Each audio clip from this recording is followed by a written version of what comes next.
I beg, I don't understand. Una wan try make una tell us say the president no know wetin dey talk. Like im don dey go wacko, like because this video where I wan show now, so it really mean a lot, you understand? Because according to the president, he said they distribute money, a very, very tangible amount as well. And unfortunately, they're going to debunk and say nothing like that today. Like, what are you people trying to turn Nigeria into? A place where we no longer, like, be peaceful because of hunger. This morning, they hear say, hunger wey dey for Nigeria now, no be small thing. BBC they talk and say, for some part of North, people where they eat 3 times, they are now eating just once. Probably, as far as food not there for Nigeria, it is all over the Nigeria. Someone has seen the video. Project-based money.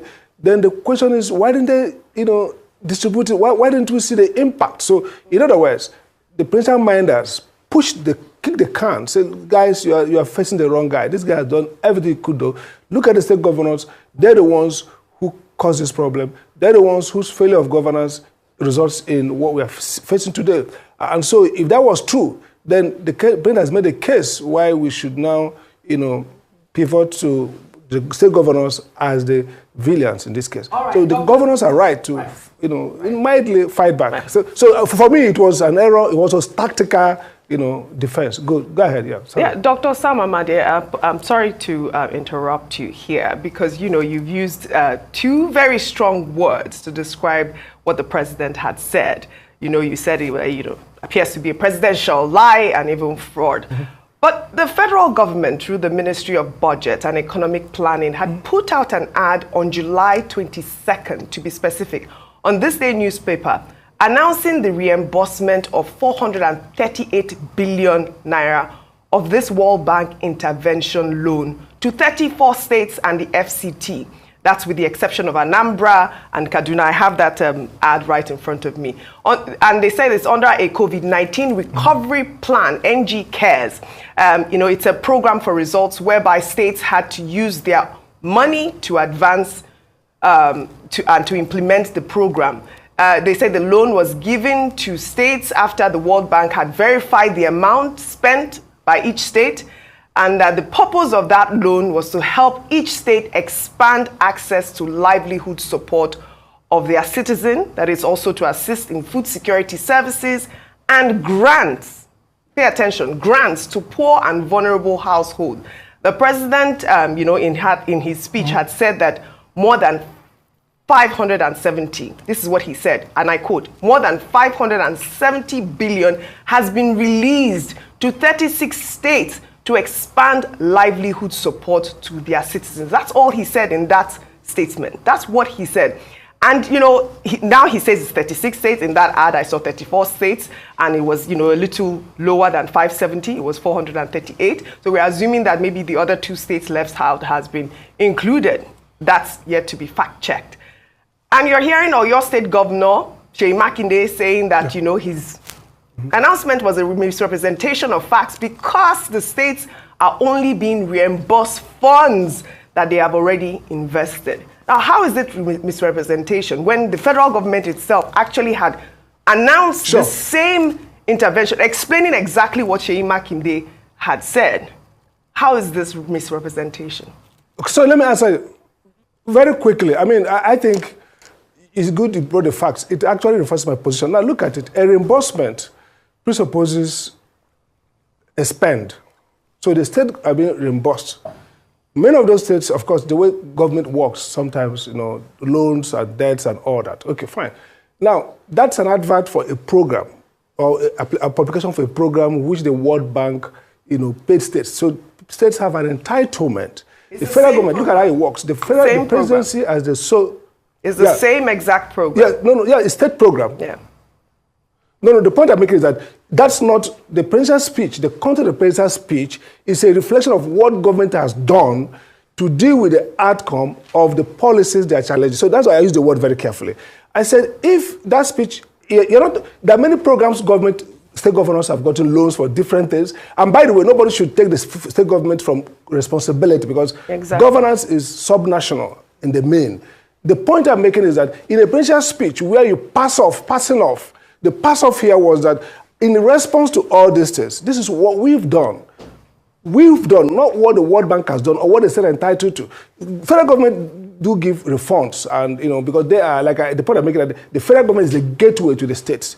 Under constitutional law, the sole organ is the president. So even if states have legitimate entitlement from international organizations or foreign bodies, they pass to the federal government. Now, back to the issue. The question then is, it seems to me, and this could be debatable, that it was passed off as one of the things that the federal government has done in its program of, the federal government has announced after the removal of fuel subsidy, series of programs, interventions to deal with the crisis of hunger and the crisis of loss of livelihood that accompany those policies. So it was pushed as if this is something the states have received from the federal government as federal government program. Now, there are two different things. The federal government develops programs which they mandate states to implement, and I think we'll get to that. Those programs are guided by policy and law, and they create entitlement for citizens, and you presage them with announcements so citizens know that this is federal program being administered by state or local government or even by private or non-profits. Those are federal programs. A World Bank reimbursement to states is an entitlement of the states, presupposing that the states have made investment or borrowed to deliver projects which the World Bank considers important and reimbursing them. So the point I'm making is that when I use the word presidential lie, it doesn't necessarily mean that they cooked up figures. It means that you've passed off this as part of what you have done. And again, the bigger question here is, why should we, tie, yes, the World Bank loan or World Bank support is part of a socioeconomic intervention in a global sense. But the real question here, and I think that's what the president should be addressing. So first, it's not a lie that the state governor says, you didn't give us money for anything. You gave us back our refund from the World Bank. So that is settled. That what the federal government gave was a refund, not a federal project to intervene, even though the impact could be the same. So this is important for presidential communication. Because for me, the context of the presidential speech, which we have all criticized, is that it was supposed to be a response to the demands of the protesters. And it came across as, this is just what we have done in response to what they did. But in that came out to be, this is actually funds that we have advanced on behalf of the World Bank to states who are entitled to. So I think, for me, yes, the word lie does not mean that, like I said, it's not like a fact. It's like going to court and proving your innocence by contextualizing transactions that are not fit for that transaction. So you can take an event that happened in a different context and present it as if this is something that, and that's what the states are responding. I mean, if the federal government has said, well, we have advanced to the state the World Bank loan, which the World Bank guaranteed to them, we've done that, the states will not come back and say, no, you didn't give us money. Everybody saw this as money that should have been used within this period as part of federalized intervention to do with the outcome of the policies, and it is not. And that's the context in which I said they have now put the states at risk of attack. Yeah, that's the point. I mean, yeah, you are spot on, Dr. Sam Amadi, with that. Passing it off as if it is their, grant. Because the governor of Nasarawa State, like Steve had highlighted, last week said that, the World Bank loan was for infrastructural projects and not for palliatives, and that the loan was an interest-free loan initiated back in 2020. Therefore, the loan predates the Tinubu administration. In fact, the first loan disbursement was done even before Tinubu became president in May 2023.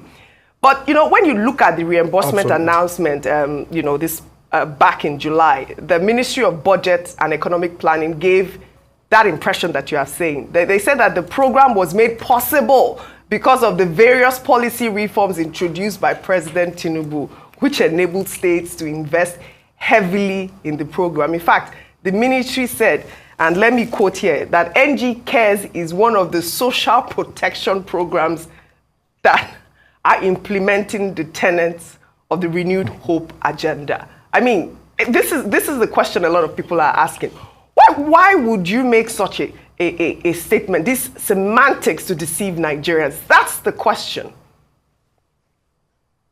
Absolutely. I think the answer to that question is, look, you govern according to your social psychology. This government really is a strong government on politics and propaganda. Propaganda, quote unquote, it doesn't mean falsehood. But it means that there is you use communication to solve technical and managerial problem.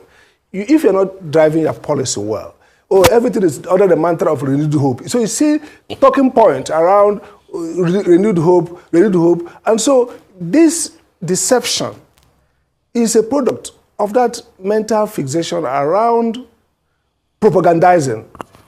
Look, you don't need to do that. This is not part of any renewed hope intervention. This is something that predates your government. And so governance runs, some of the bureaucratic things are not politically visible. They are part of transactions for years. And so government run them as routine administrative work. But then you have to speak to what you are doing in terms of policy. So it seems to me that the inability to really, first, inability to create policies that are transformative, and inability to explain these policies in the sense, in the way that they show how government is transforming, is the reason why there's so much fallback to propaganda, to misspeak. And then you see also that sometimes presidential communications are contradictory. Somebody will say, oh, we've got visa waiver from Dubai. Somebody will say, oh, it's not actually visa waiver, it was this. I think they should pause and say, look, let's get back to basics of governance. Let's look at the room and say, oh, if you don't have the skill set, we bring the skill set, we develop policy. They probably have good intention, the intuition of how to drive the economy. But then you need to get these policies well, and then communicate them well, and also tell the people that, look, people understand.